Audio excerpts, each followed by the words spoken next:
Dieses ist der zweite Teil meiner Videoreihe zur Türzerlegung. Weiter geht es mit dem Türgriff. Das ist der Außentürgriff und dieser Außentürgriff hat von der Innenseite eine Schraube.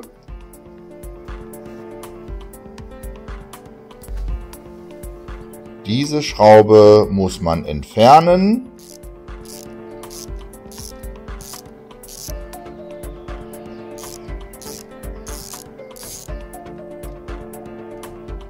Wenn die Schraube entfernt ist,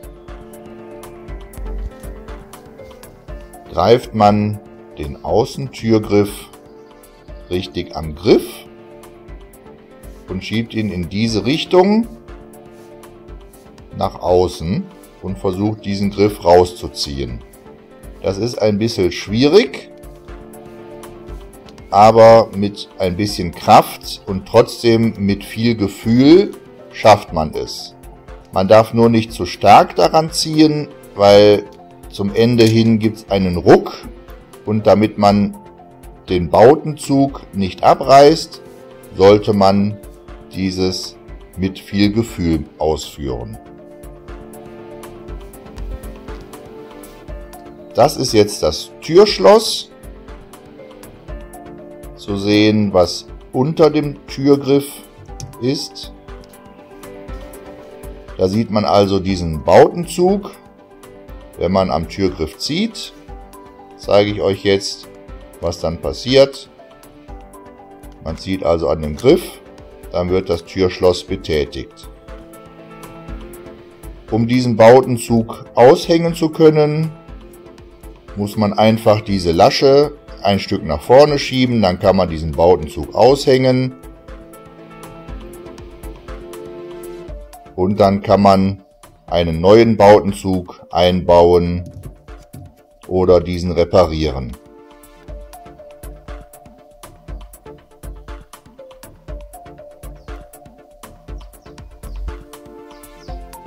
Das ist jetzt nochmal der Türgriff von der Rückseite zu sehen. Wenn man einen neuen Türgriff bestellt, gibt es den nur zusammen mit diesem Bautenzug, soweit ich weiß. Einzeln gibt es diesen Bautenzug nicht zu kaufen. Da ist dieser Bautenzug eingehängt. Ich denke aber mit ein wenig handwerklichem Geschick kann man sich auch einen Bautenzug reparieren oder selber einen neuen bauen.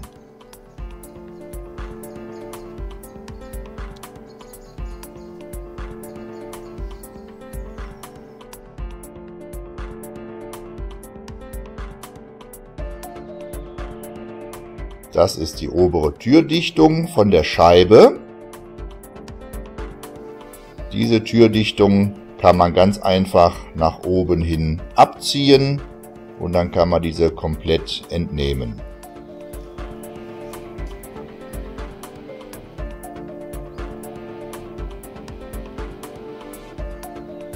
Dieses Ende gehört vorne zum Außenspiegel. Der folgende Arbeitsschritt gehört für mich zu dem schwersten und kritischsten beim Zerlegen der Tür. Es geht hierbei um die Demontage des Türpanels. Bedingt durch das hohe Alter der Smart Fortwo Fahrzeuge ist natürlich auch der Kunststoff mittlerweile brüchig und spröde geworden. Daher kommt es sehr oft vor, dass die Türpanels bei der Demontage beschädigt werden. Man sollte diesen Arbeitsschritt deswegen nur in einer warmen Arbeitsumgebung ausführen. Am besten in einer geheizten Garage oder im Sommer in der Sonne. Dann ist das Kunststoff etwas geschmeidiger. Dennoch kann es vorkommen, dass so ein Türkunststoffpanel reißt bei der Demontage. Nun zur eigentlichen Paneldemontage. An diesen 3 Stellen ungefähr muss man gleich dran ziehen, da ist das Panel eingehakt. An diesen Stellen, ungefähr in der Mitte von dem Panel, drückt man normalerweise mit seinem Knie dagegen, damit man oben das Panel aushaken kann.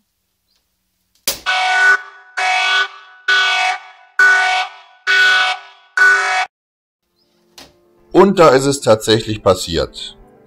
Das Panel ist oben links eingerissen.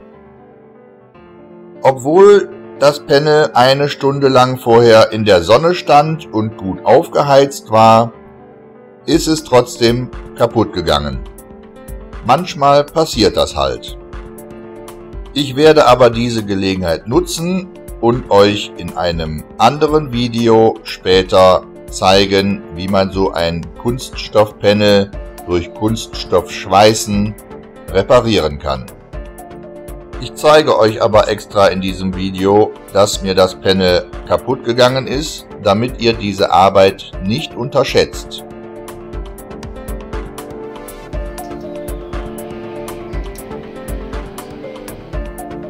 Nachdem ich den Schreck überwunden hatte, habe ich dann noch versucht, das Panel zu retten und weiter zu demontieren.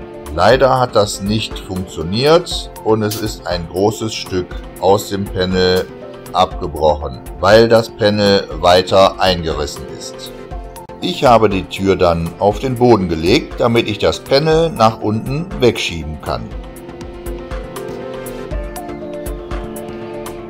Man muss das Panel nach unten wegschieben und dafür muss man das Panel an beiden Seiten vorsichtig und mit Gefühl lösen.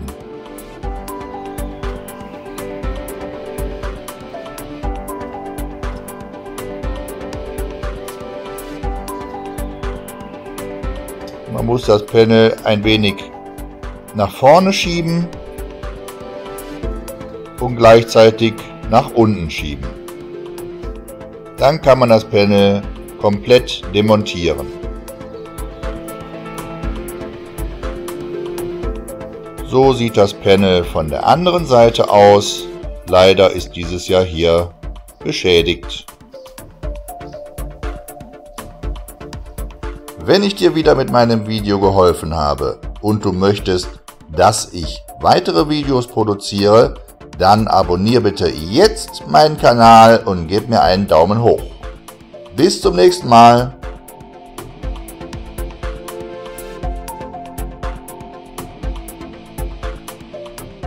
Bitte klick auf Daumen hoch und abonniere meinen Kanal bitte jetzt.